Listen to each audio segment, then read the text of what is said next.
Hello, my friends. Welcome back to Storytime English. I am so glad you are here with me today. Take a deep breath. Let the world slow down for a moment. And let this story sit with you gently. Because today's story is one that the whole world needs to remember. Now, imagine a girl. She is 13 years old. She is sitting at a small desk in a tiny room. The curtains are thick and dark. They must never be opened during the day. She cannot go outside. She cannot make noise. She cannot run or shout or laugh too loudly. She has been living like this for months. She does not know how many more months or years she will have to wait. But she has something, a small diary with a red and white checkered cover. And in that diary, she writes everything.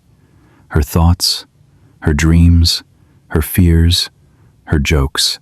She writes about the people she lives with. She writes about the boy she is beginning to love. She writes about the kind of person she wants to become. She does not know that one day, millions and millions of people around the world will read her words. She does not know that her diary will be translated into more than 70 languages. She does not know that her small, quiet voice will become one of the loudest voices in history. Her name was Anne Frank. Stay with me, because this is a story about words that refused to die. The year was 1929. On the 12th of June, a baby girl was born in the city of Frankfurt, Germany. Her parents named her Anneliese Marie Frank, but everyone called her Anne. Her father, Otto Frank, was a kind and thoughtful businessman. Her mother, Edith, was a quiet, loving woman. Anne had an older sister named Margot, who was 3 years older and very different from Anne. Margot was calm, obedient, and studious. Anne was none of those things. Anne was loud. She was funny. She talked constantly. She asked questions that made adults uncomfortable. She had opinions about everything and was never afraid to share them. Her teachers liked her intelligence but found her exhausting. She was always talking, always moving, always making the class laugh. She was full of life in a way that filled every room she entered. But outside the Frank family's warm home, the world was changing in a terrifying way. In 1933, a man named Adolf Hitler came to power in Germany. Hitler and his Nazi party believed that Jewish people were enemies of the German nation. They spread hatred. They made new laws that took away the rights of Jewish citizens. Jewish children could no longer go to the same schools as other children. Jewish people could no longer own businesses or work in certain jobs. Jewish families were watched, followed, and afraid. The Frank family was Jewish. Otto Frank could see what was coming. He was a careful man. He did not wait to see if things would get better. In 1934, he moved his family to Amsterdam, in the Netherlands. He started a new business there. Anne learned Dutch quickly. She made friends easily.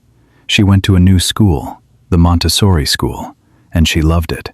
For a few years, life felt almost normal again. Anne grew into a lively, curious girl. She loved movies, especially Hollywood films. She collected pictures of movie stars and pinned them to her bedroom wall. She loved reading. She loved writing stories. She dreamed of becoming a famous writer or a journalist one day. She was popular at school. She had many friends, both boys and girls. She was the kind of person who made ordinary moments feel exciting. But in May 1940, the German army invaded the Netherlands. Within 5 days, the country fell. The Nazis took control of Amsterdam, and the darkness that the Franks had fled from in Germany followed them across the border. At first, the changes were small. Jewish people could no longer visit cinemas or swimming pools. Then the rules grew worse. Jewish children had to leave their schools and go to separate Jewish schools. Jewish people could not ride buses or trams. They could not enter parks. They could not sit in cafes. They could not visit libraries. They could not own bicycles. And then, in 1942, came the worst rule of all. Every Jewish person over the age of 6 had to wear a yellow star on their clothing. A bright yellow Star of David sewn onto their chest so that everyone on the street could see who they were. Anne was 12 years old when she put on that star for the first time. Anne lost her freedom, piece by piece. The world she had built in Amsterdam was taken away from her, one rule at a time. Each new law was like a wall closing in around her. And then, in July 1942, something happened that changed everything. Margot, Anne's older sister, received a letter. It was a call-up notice from the Nazis. It ordered her to report to a work camp. Everyone knew what that really meant. It meant deportation. It meant being sent away to a place from which very few people returned. Otto Frank had been planning for this moment. For months, he had been secretly preparing a hiding place, a set of small rooms behind his office building at 263 Prinsengracht, a canal-side street in Amsterdam. The rooms were hidden behind a bookcase that swung open like a door. Otto called it the secret annex. On the 6th of July, 1942, just weeks after Anne's 13th birthday, the Frank family left their apartment. They wore as many layers of clothing as they could because carrying suitcases on the street would attract attention. They walked through the rain in the early morning, leaving behind their home, their cat, Anne's collection of movie star pictures, and everything that made their life feel like a life. They stepped behind the bookcase, and the door closed. Think about that for a moment. A 13-year-old girl, full of energy and curiosity, walking into a few small rooms and knowing that she may not step outside again for a very long time. There were 8 people hiding in the secret annex. The Frank family, Otto, Edith, Margot, and Anne. The Van Pels family, Herman, Auguste, and their teenage son, Peter. And later, a dentist named Fritz Pfeffer. 8 people in a space no bigger than a small apartment, sharing one tiny bathroom, one kitchen, and the constant fear of being discovered. During the day, they had to be almost silent. Workers in the office below did not know they were there. They could not flush the toilet. They could not walk in shoes. They could not cook until the workers had gone home in the evening. They sat. They whispered. They read. They waited. Every footstep on the stairs made their hearts stop. Every knock on the door could be the end. But Anne had her diary. On her 13th birthday, just before the family went into hiding, her father had given her a gift, a small red and white checkered autograph book. Anne decided to use it as a diary. She gave the diary a name. She called it Kitty. And she wrote to Kitty, as if Kitty were her closest friend. "Dear Kitty," she would begin. And then she would pour out everything, her thoughts, her feelings, her frustrations, her observations about the other people in the annex. She wrote about the arguments. 8 people living in a tiny space with no escape, of course, they argued. Anne wrote about Mrs. Van Pels and her complaints. She wrote about Mr. Pfeffer, who snored at night and annoyed everyone during the day. She wrote about her difficult relationship with her mother, whom she felt did not understand her. She wrote about her deep love for her father, the one person who always listened. And she wrote about growing up. Over the 2 years in hiding, Anne changed. She arrived as a noisy, confident child, and she slowly became a thoughtful young woman. She began to think deeply about who she was and who she wanted to be. She questioned everything: religion, justice, human nature, the role of women in society. Her writing grew sharper. Her ideas grew bigger. She was not just recording what happened each day. She was trying to understand the world. She also fell in love. Peter Van Pels, the quiet teenage boy who lived upstairs in the annex, became her first love. They would sit together in the attic, near the window, looking out at the sky, the only piece of the outside world they could see. They talked about the future. They talked about what they would do when the war was over. Anne wrote about these conversations in her diary with the honesty and tenderness of a girl experiencing love for the first time. One of the most remarkable things about Anne's diary is what it does not contain. There is very little hatred in it. You would expect a girl who had been hunted, hidden, and stripped of her freedom to be angry, and sometimes she was, but far more often, she was hopeful. She wrote about beauty. She wrote about nature, the chestnut tree she could see from the attic window. She wrote about wanting to be a good person. On the 15th of July, 1944, she wrote one of the most famous sentences ever written by a young person. "In spite of everything, I still believe that people are really good at heart." Think about those words. A girl hiding from people who wanted to kill her, who had taken everything from her, and she still chose to believe in goodness. That is not naivety, that is courage. In the spring of 1944, Anne heard something on the radio that changed the direction of her writing. A Dutch government minister, speaking from London, called on people to save their diaries and letters from the war, so that future generations would know what life had been like under the Nazi occupation. Anne was thrilled. She began rewriting and editing her diary entries, preparing them for publication. She imagined a book. She even thought of a title, Het Achterhuis, the secret annex in Dutch. She was becoming a writer, not someday in the future. Right there, in that tiny room, behind that bookcase, she was already the writer she had dreamed of becoming. But time was running out. On the 4th of August, 1944, a car pulled up outside 263 Prinsengracht. Armed police climbed the stairs. Someone had betrayed them. To this day, no one knows for certain who it was. The bookcase was pushed aside. The door was opened, and the 8 people who had been hiding for 25 months were taken away. The officers searched the rooms. They emptied bags and boxes, looking for money and valuables. They found Otto's briefcase and dumped it out. Anne's diary pages fell onto the floor. Notebooks, loose papers, sheets covered in her handwriting, they all scattered across the ground like fallen leaves.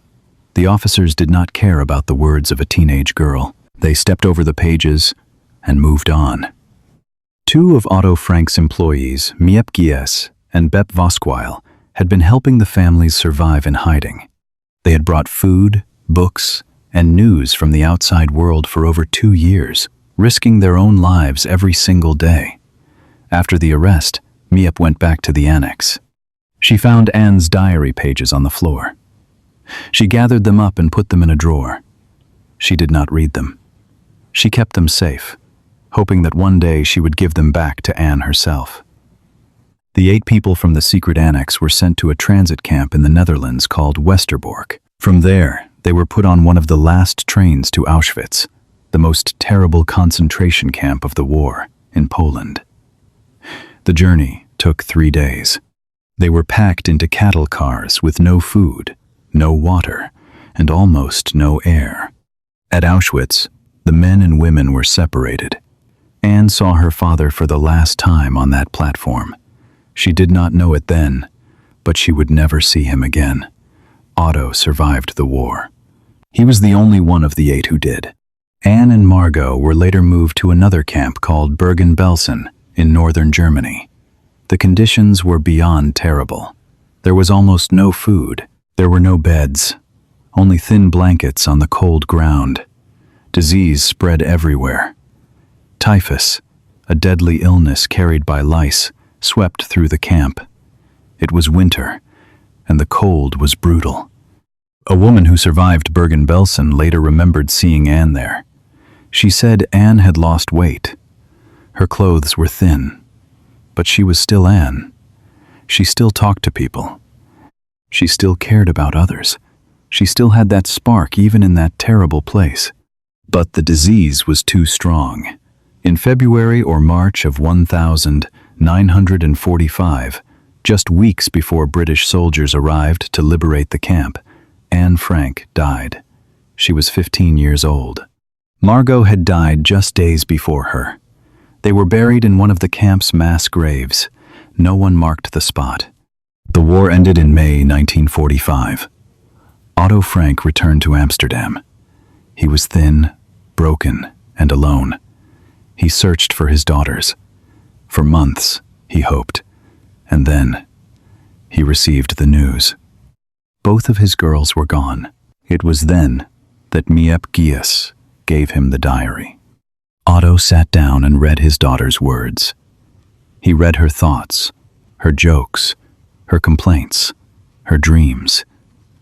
He read about the arguments and the boredom and the fear. He read about her love for Peter. He read about her desire to be a writer. And he read that one line, "I still believe that people are really good at heart." He wept. Otto Frank spent the rest of his life sharing Anne's diary with the world. In 1947, the diary was published in Dutch. Then it was translated into French, English, German, and eventually more than 70 languages. It became one of the most widely read books in history. Schools around the world teach it. Millions of people visit the Anne Frank house in Amsterdam every year. They climb the narrow stairs. They see the bookcase. They stand in the small rooms where 8 people hid for 25 months. They see the pictures of movie stars that Anne pinned to her wall. And they feel her presence, quiet and strong, still filling the room. Anne Frank did not survive the war, but her words did. And so, my friend, the story of the girl with the checkered diary comes gently to its close. Anne could not stop the hatred. She could not change the people who hunted her. She could not open the door and walk outside. But she picked up a pen and she wrote. She wrote honestly. She wrote bravely.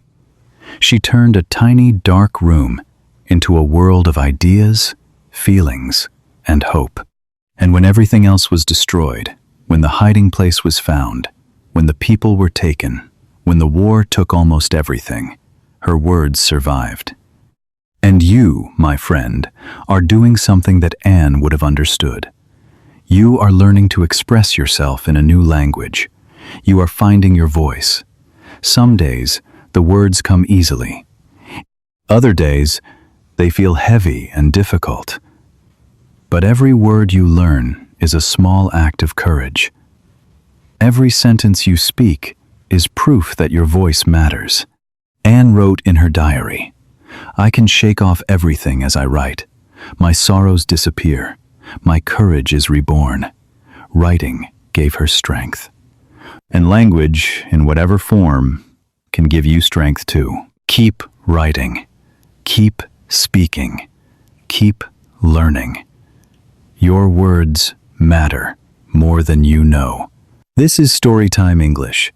Tell me, my friend, what part of Anne's story moved you the most? Was it the moment the bookcase closed, the diary entry about believing in goodness, or the moment Miep saved the pages from the floor? Leave a comment below. I always love hearing from you. There are many more stories waiting right here, and I will be here when you come back.